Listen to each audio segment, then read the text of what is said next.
Gentlemen, welcome back to the room. On my way back from dinner, found right by the dumpster whatever this thing's called that I can't flood. Strobe light. Thank you. Strobe light. Sitting right by the dumpster. Super excited just because it was there and free. Plugged it in. How terribly disappointed was I to discover that said strobe light doesn't work. Possibly why it was out by the dumpster. Now, we got two choices. We can either, one, put it right back where we found it, or two, take it apart and see if we can't figure out what went wrong. I vote for option two. So given how well the cord is put together, gives me great hope for figuring out what went wrong with this thing. If we can even get the camera. Almost. There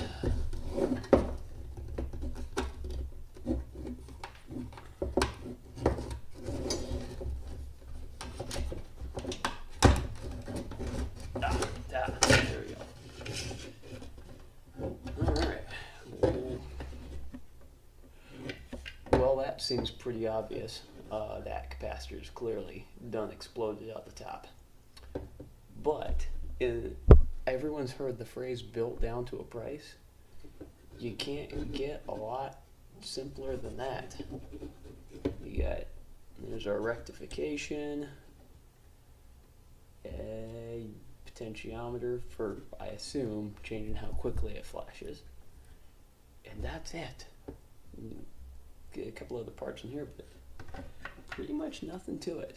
So we're gonna have to find a 350 volt 33 microfarad capacitor, which I can guarantee you I don't have lying around.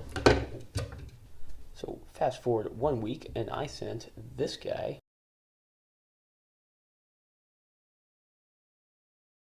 some legal tender and he sent me back 350 volt 33 microfarad capacitors straight from Amazon, which I like because they ship to Korea, no problem.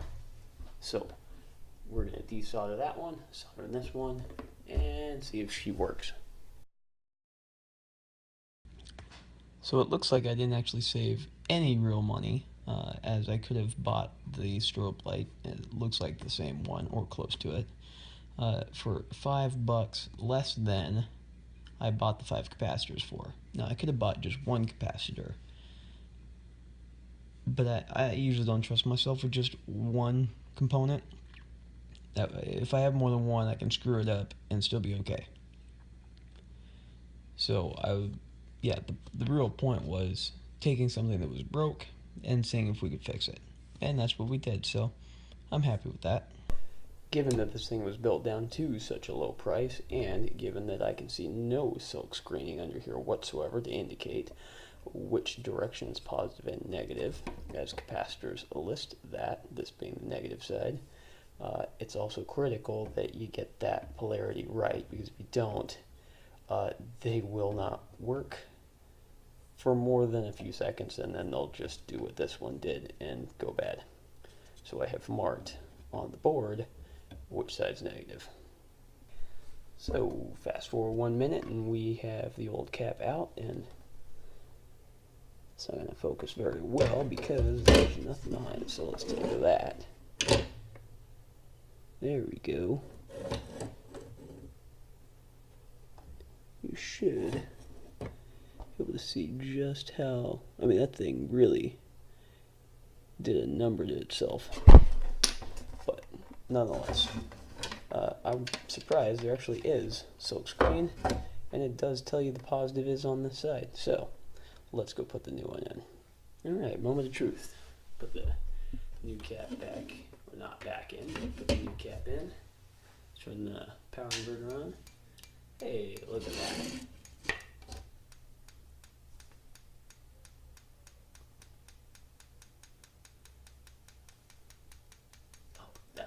No surprise, that's super bright. Beautiful, works perfect. I want to use it for maybe IED training. That sounds good. Let's go with that. So I had to take the bulb out just to get it to go back in. There's no way I was getting that thing, the board, to line back up with the bulb in, so I took the bulb out to take the whole cover off. Shoot it back together and ooh. Looks like I got a less than great connection down here. I'm gonna have to go and fix. Yep, that's not good. Well, it's just dangerous. Oh well, we'll fix it later. Okay, so pet peeve of mine, right? This is obviously not a grounded piece of equipment, right? You just have your circuit as one loop. If this shorts out, there's nothing to keep it from making a fire except for the breaker that's in the building. Now, I personally don't like to rely on that. Plus, this is a really stupid way of rewiring stuff. I'm actually going to probably see if this thing will run on 110. There's no markings on it. There's no product information, so I don't know who made it, what it's rated for, what its rated input or output are. So if you have to rewire something like this, please, for all that's awesome and holy, cut one wire short. We're going to take this guy, and I don't really care about the length of the cord here. We're going to cut that guy like that. Now, where's my razor go?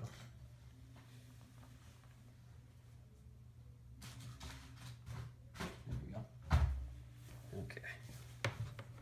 So let's take and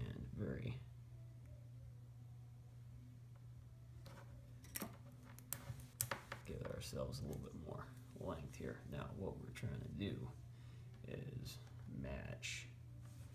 Okay, that'll work. I don't have my wire strippers up here, but we'll just bite around that.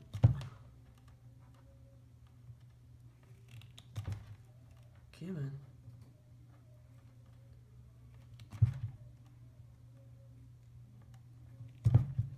Oh, I'm looking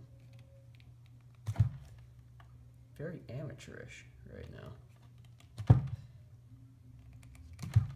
Holy crap. Alright, thank you. So, what we're going to do is we will twist these guys together like that, and then I'm going to go and solder these. And then on this end, because we're going to bring these guys tight, we need to be somewhere about here.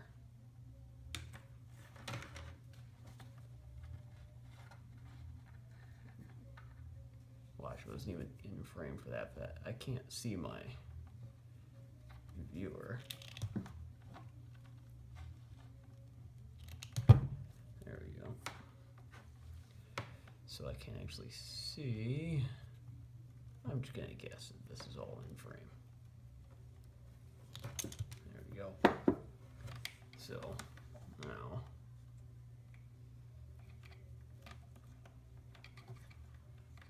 these are going to get soldered, and I'll heat shrink these guys.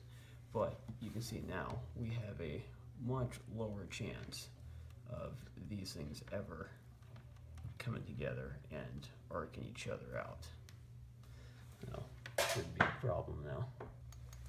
Okay, fixed cord problem, back together. No more loosey-goosey connections, and yeah, for I think probably $3 worth of parts. Well, $3 per capacitor anyway, something to that effect. You know, cheapo light from this, maybe 20 bucks on Amazon or eBay. So, yeah, save myself some money.